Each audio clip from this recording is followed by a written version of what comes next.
Ndaanoti kana ndakuuya ndichauya sembavha. Zuva rawakabirwa kubva kwakune mbavha ona kuzoti mbavha ichauya vakazopatika makuseni TV isisipo. Kureva kuti mbavha yakakunyangira wakarivara wakavarairwa. Kureva kuti wakavarairwa kudaro Hwamanda icharira Jesu akadzoka. Jesu akati ndiri kuenda asi ndichadzoka. Chinonzi kunamata kwechokwadi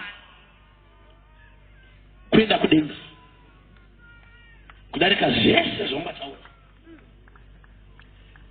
Pano panyika panapa unorarama makore mashoma. Chero vanhu wachembera waita 70 years waita 80 years kuti makore mashoma mazhinji ari kudenga uye mazhinji ari kugenda. The choice is yours. You have to choose life or death. Sarudza chaunoda. It's either akawanda ari kudenga or akawanda ari kugenda.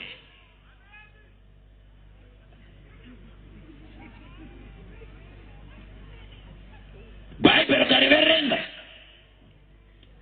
muna vaTesaronika rinoti takavarairwa pamwe nhasi manheru chaivo hamuna anoziva. Zvinonzi kune hwamanda icharira, ende kana yarira Bible rinoti vakafa vari munashi vachamuka zvakare. Kureva kuti tese tiri panapa kana Jesu asati adzoka kure tese tichafa. Ende kana wafa uchanovigwa weda kumudzi kana kuWarren Hills. But wavigwa vanhu vakufushira ziva kuti uchaora. Now hwamanda paicharira hainzwikwe nevanhu vese, but inonzwika nevaya vana Jesu chete, nevaya vakafa vatakanofushira weda kumusha weda ndekwazvimba ndekwamutoko kwamakanoviga uya. Kana ana Jesu pacharira hwamanda ivhu richatanga kugedageda rosuduruka, guva richashama. Paya pamakati burial ground yake haisi burial ground, resurrection ground. Yekuti hwamanda kana yarira ndipo paachamukira. But vana Jesu chete ndo vachamuka muvakafa. Ende pavanomuka shoko rinoti vanodyarwa mukuora, but vanomuka mukusaora. Vachapfekedzwa mimwe miviri isingaori. Wakaverenga 1 Corinthians chapter number 15 inoti wese afa adyarwa mukuora, but anomuka mukusaora. Kureva kuti wakafa uri chirema, pacharira hwamanda paunomuka unomuka usisiri chirema. Ndinomuka mukusaora. Chero ndakafa ndine kensa, but pandinomuka ndinopfekedzwa mumwe muviri usina kensa.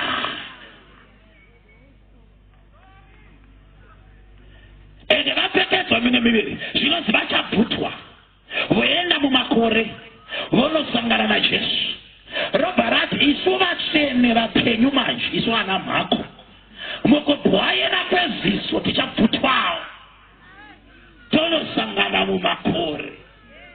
Ende Jesu inonzi rapture, parapture pakubvutwa pevatsvene havasi vese vachamuona. Vatsvene ndo vachamuona chete. Vogara mumakore. Why mumakore? Ndamune mashinda mune madhimoni arimo. Kureva kuti vatsvene isusu tichienda mumakore tinenge tichipesana nechikara chichauya panyika ino. Chiri kunonotsa chikara kuti chiuye ndiso vatsvene vachiripo. But patichabvutwa chikara chichauya. Kureva kuti vaya vasina Jesu vachasara. Ndoba uchaona kunyangara nekushata kwa Satani. Fair. Ende kuya kwaita parapture haisi second coming. Daini nenguva ndaizotsanangura inonzi tribulation. Pachizoita inonzi the battle of Armageddon. Pachizoita the millennium period. Pozoitwa the second coming. Second coming ndo inonzi nevakamubaya vachamuona, nevakamuramba vachamuona, meso ose achamuona pasecond coming. But parapcha haonekwe nevesi, anoonekwa nevatsvene. Mukuboira kweziso, mukubwaira kweziso, vatsvene vachabvutwa. Kureva kuti right now ndichiparidza rapcha yakaitika right now, kureva kuti vatsvene vacharova pasi, vane zvivi vachasara. Ndebvunzira naye kuti rapcha yakaitika unoenda kuti tinosara. Ende pachaitika rapture, wamandayarira, kune vamwe vachaifungira kuti vanonamata tichavaona vasara. Pane maelda achasara, pane madicons achasara, kune maapostles achasara, kune maevangelists, maprophets vachasara parapcha. Tinogona kunyeperana pano takabata Bhaibheri, but kune mumwe chete anoziva kararamiro kako. Ela hakuna chinorwadza chimboimagina pastor mako vasara. Mwana wesangana tiko pastor sei masara, ndopinda njiri kudini.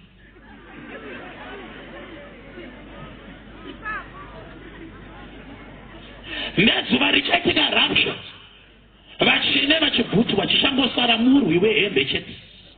Masocks avo achasara, shangu dzavo dzichasara, hembe dzavo dzichasara, nzara dziya dzokuisira dzichasara, wivhi ichasara. Vachapfekedzwa miviri mitsva voenda kuna Jesu mumakore. Maiwe zvangu, uchaona mai vamwe vari pano vakabereka mwana kachecha chiri bhabhu, mwana achabvutwa, ini chasara riri tauro chete. Kana rapcha yaitika, vamwe vari pabody viewing vachiona mufi ari mukasket, chitunha chichabvutwa chichirwa pasi, ivo vasara vari vega. Vamwe vachitsvata marriage office achiti you may kiss the bride, wakuda kukisa uchasara uchikisa mhepo sheti, arova pasi. Ende rapcha paichaitika,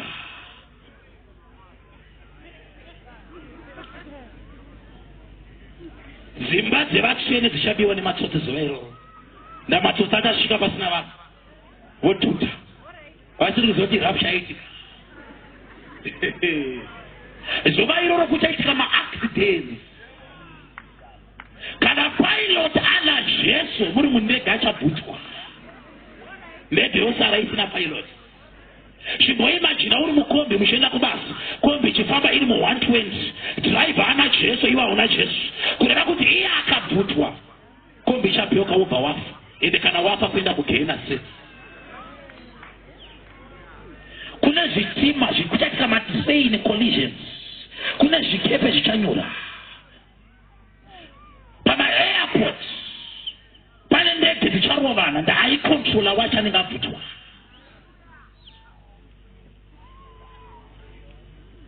Nhasi nditeereri, pauchasara uchandifunga kuti pastor mako vakambozviparidza izvi.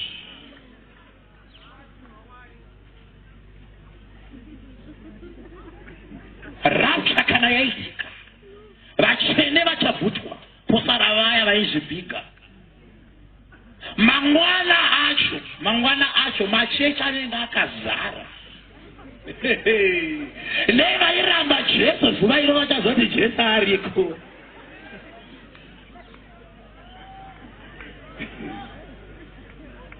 Zvichabuda mumanewspaper kuti kune vatsvene vakanyangarika.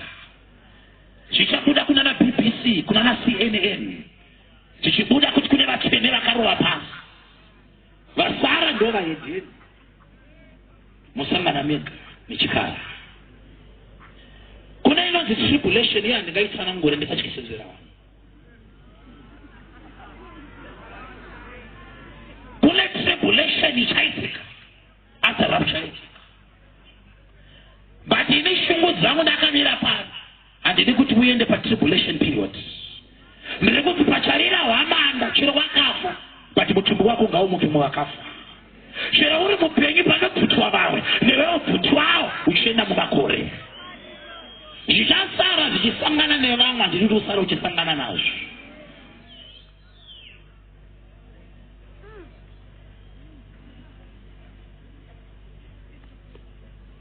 First Corinthians chapter 15. Paul anotaura achiti, sei pakati penyu pane confusion yekubvunza kuti vakafa vachamuka here? Zvikanzi imi hamuzivi kuti Jesu akatanga afa ndokubva amuka. Kana Jesu akamuka muvakafa kureva kuti nevatsvene vachamukawo muvakafa. But dai Jesu asina kumuka, kwaisava nekumuka kwevatsvene. But kumuka kwevakafa kuriko nekuti Jesu wakamuka muvakafa. Akaenda kunotigadzirira pekugara. But ari kuuya kuzotora vatsvene vanhu. Ndiri kuti manero ano, make sure kuti wagadzira dura rako romweya kuchazoenda mweya wako.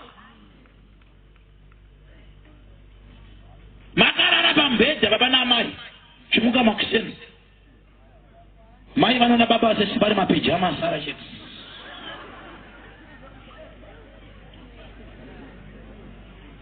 Ndiri kutaura zvinhu zviri mushoko raMwari. Jesu pane paanotaura anoti zuva iroro kana rasvika vamwe vanenge vari kuchigayo, mumwe acho aenda mumwe agosara.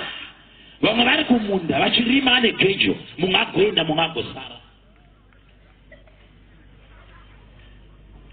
Jesu anoti chinoratidza kuti mazuva asvika aswedera kuchava nehondo dzichaitika pasi rose. Iye zvino ukaverenga nyuzi kune hondo dziri kuitika. Anoti kune maprofita enhema achanyuka. Vakatarisa kuti Jehovha kune maprofita enhema amuka. Vamwe vachataura vachiti honai Jesu uyo anoti regedzai kupfurirwa, hakuna anoziva zuva richauya Jesu. Kwete kunyeperana kuti Mwari achaburuka pagomo rekopi, hakuna zvakadaro. Iye akati mwanakomana wemunhu haatozivi pandichauya sembavha. Vanhu vachifara sepamazuva aNoa, vachimwa zvinodhaka, vachiita mapati, mwanakomana wemunhu achauya ari escorted namaangels kuzotora vatsvene vake. Ndauya kuzokuudza manheru ano kuti denga ririko, Mwari ariko, but kunoendwa nevakarurama. Siya zvakaipa, famba munzira yakatwasanuka, Jehovha vakuitire zvakanaka.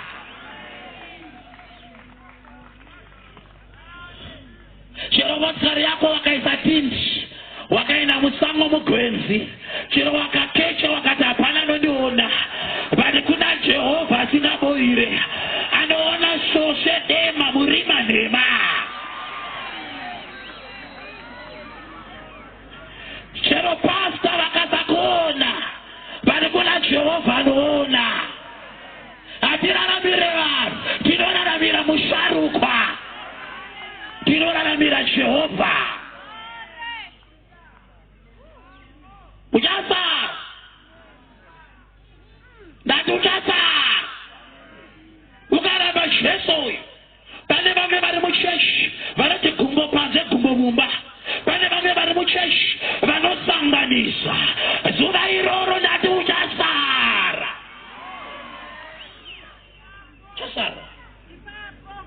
Uchasara. Une vamwe vauchafonera, fona haidaidzwe nyamba vaenda.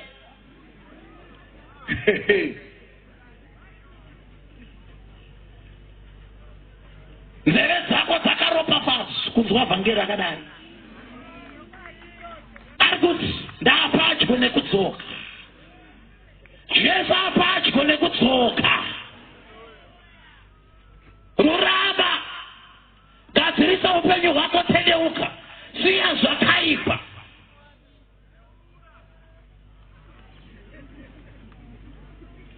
Ukaverenga Bhaibheri shoko raMwari, pane parafu yakataura naJesu pamusoro pemupfumi nembonga ainzi Lazarus anga ari murombo eBheka. Zvinonzi vese vakafa vakavigwa panyika ino, vavigwa vese kumbudzi.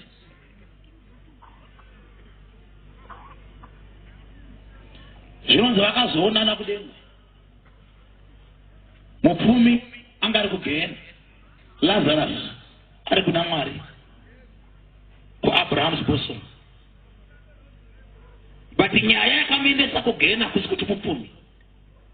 Chakamuendesa kugehena yanga iri nyotanga asina kururama. Chakaendesa Lazarus kuna Mwari kusi kuti murombo. Ndakune varombo vachashaya denga refuti. Chakaendesa Lazarus kuna Mwari chikonzero chekuti akanga akarurama. Varikoko zvinonzi achitsva nemoto ane nyota ane makonye muchinhuhwa mugehena. Ndakunonhuhwa mune makonye achanga achikudya. Uchitsva nemoto 24 hours 7 days a week. Zvinonzi akatarisa kudenga ndokuona kwaiyeresa kwaive naLazarus. Akati baba Abraham, tumai Lazarus anyike chigumwe chake mumvura adonhedze donho remvura parurimi rwangu. Imagine munhu achishuwira donho remvura parurimi. Zvinokuudza kuti kugehena kuna kuwira mushi. Zvikanzi naAbraham pakati pedu pane mukaha. Haagone kuuya ikoko. Uchagara ikoko nekusingaperi nekuda kwemabasa akaipa waibata. Zvikanzi ndine chichemo chimwe chete chekupedzisira. Zvikanzi taura chichemo chako. Ndinokumbira kuti mutume Lazarus aende kuchitungwiza. Kune vakoma vangu nevaning'ina vandakasiya. Handidi kuti vauye kwandiri kunoku. Ngaende Lazarus anovaparidzira kuti ngavasiye zvakaipa. Zvikanzi naAbraham hatigone kutuma Lazarus kuvapenyu. But ikoko kuna Moses achina murayiro. Kune maprofeti nemapastors variko. Varikoko vakakwana kuti vavaparidzire. Zvikanzi neuya angari mugehena. Ndinofunga kuti makatuma Lazarus at least akamuka muvakafa vanogona kutenda vhangeri rake. Zvikanzi naAbrahama vakatadza kutenda vhangeri remapasta atakatuma neraLazarus havatende. Mapasta atakatuma akakwana. Kureva kuti ndakamira pano ndini mumwe vachairehwa naAbrahama. Ndakatokwana. Ndinokuparidzira manheru ano kuti kune gehena ririko. Kune moto uriko usingadzime wakamira kupisa vanoita zvakaipa. Siyana neupenyu hwecorruption, bribery, kupisa choko muhomwe. Pawamiswa neroadblock unopisa kati. Boarding yemwana wako weform 1 wakaiwana sei nzvimbo. Une kacha wakapa advance. Driver's license wakaiwana sei. Grocery riri kumba ratengwa nani. Rurama. Tendeuka. Mwari kana akatitarira chaari kunyanyoda kudarika zvinhu zvose mweya wako newangu. Maropafadzo tinoada. Makomborero tinoada. Mota dzakanaka tinodzida. Dzimba dzakanaka tinodzida hazvina kushata. Ungazoti pastor bako vanga vachitsika zvinhu zvakati aiwa. For more information, I'm a prosperity teacher. Ndinotenda muprosperity. But kunyange prosperity inodarika prosperity dzese kana zita rako rakanyorwa mubhuku reupenyu.